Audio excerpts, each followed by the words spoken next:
The Volkswagen ID4 GTX is the all-wheel drive version of the all-electric ID4 SUV with more grip, power, and torque. The ID4 GTX gets an extra electric motor, which drives the front wheels and gives the GTX four-wheel drive, and a 299 horsepower power output.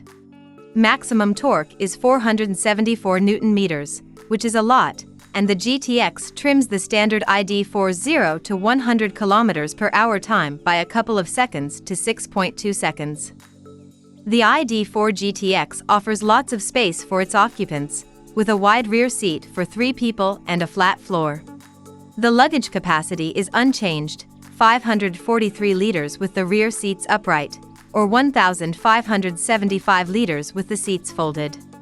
There's space under the boot floor for the charging cables, which is good, something that all EVs should have. There's also a large storage area between the 2 front seats, which could potentially hold 5 drinks bottles, useful if you're feeling very thirsty. The Volkswagen ID4 GTX is excellent to drive. Acceleration is smooth and linear, the ride quality is very comfortable, despite the large 20-inch wheels, and the steering is responsive. Handling is very secure on fast corners, the low center of gravity helps.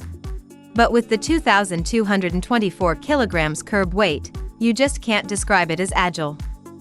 Grip is good with the standard rear-wheel drive ID4, but it's even better with the all-wheel drive GTX.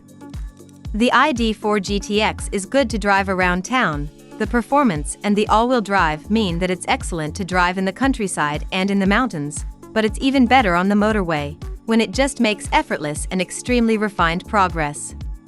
There are drive modes of Eco, Comfort, Sport, Traction, and Individual. You can also select B gear setting to provide more brake regeneration. Thanks for watching. Don't forget to like and subscribe.